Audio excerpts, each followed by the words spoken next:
Easter again. You know, oftentimes we have the liturgies where we promise to support people who are approaching baptism. Well, a week ago on Saturday at the Easter Vigil Mass, Patrick, right there, stand up, Patrick, he was baptized.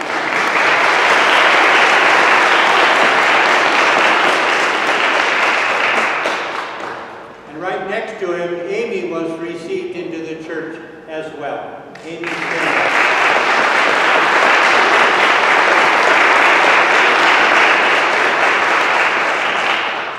thank you. And we celebrated the sacrament of confirmation with them both. They both have received their first Holy Communion. So we congratulate them and thank you.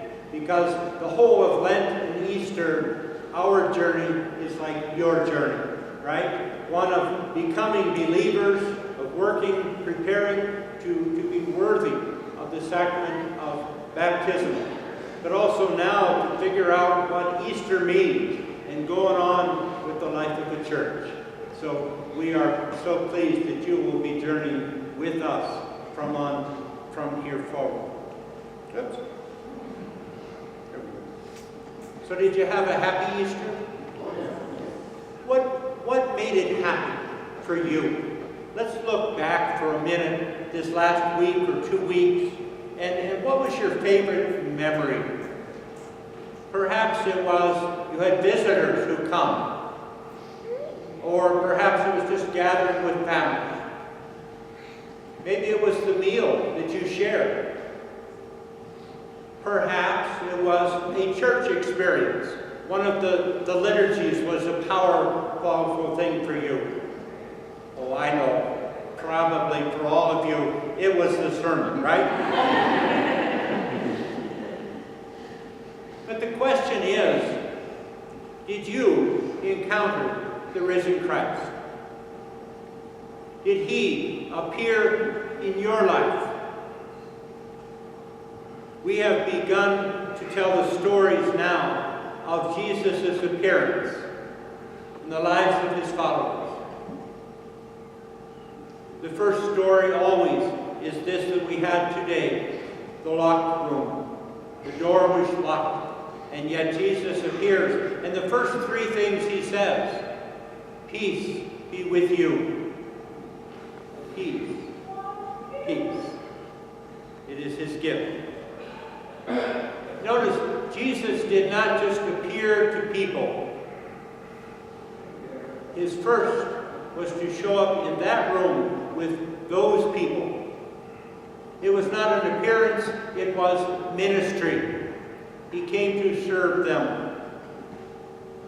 He touched them.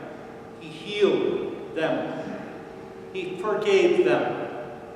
Remember, they were in this room afraid and ashamed. They had abandoned Jesus. They denied they even knew him. And now he appears, first thing, to them with that prayer, peace be with you. And then he breathed on them, empowering them with the Holy Spirit.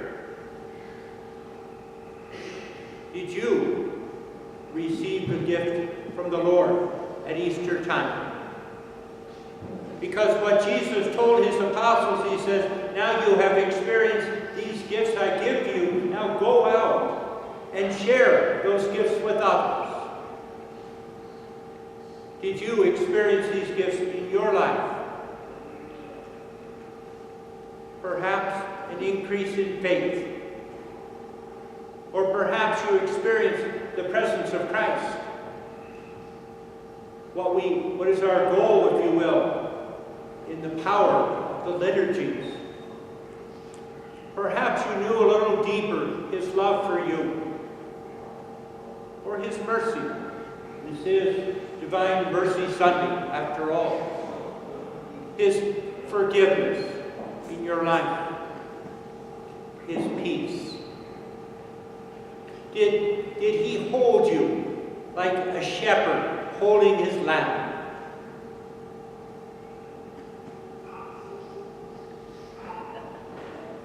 Did you experience him? We all encounter people like the apostles, gathered alone, afraid, or people like in our second reading who John is writing to, people who are suffering greatly. We meet them. Today's, the refugees, the immigrants, people who are victims, people who are grieving, people who are lonely, people who are afraid. And Jesus came to minister to his apostles, so he sent them to minister, which means us.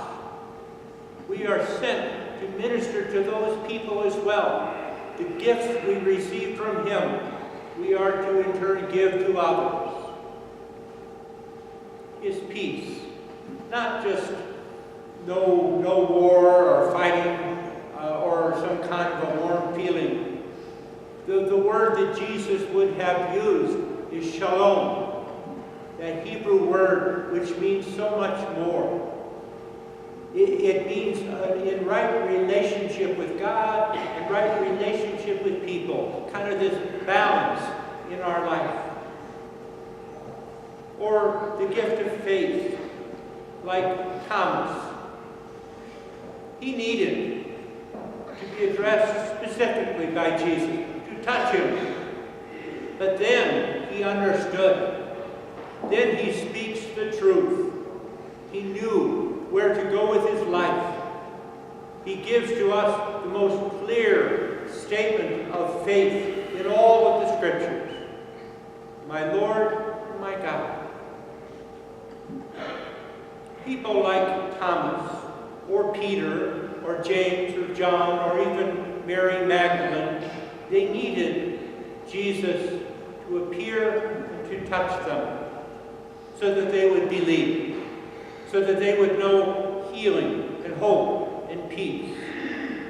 So do our brothers and sisters.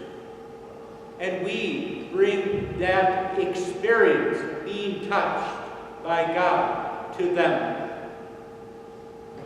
We see this in the lives of the apostles in our first reading today, where Peter and the other apostles were carrying on this ministry of Jesus himself.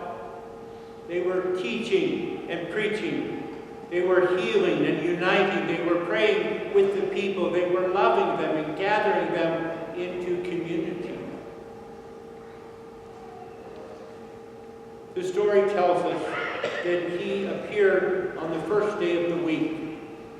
We call that the Lord's Day, right? Because he rose on that first day, on Sunday. But also that first day of the week is the beginning of the week. The week goes on after that first day. And so what John is telling us, that this is the first day of the rest of our lives. And we have a treasure that we carry forth. And it is Jesus himself who has risen and who is alive.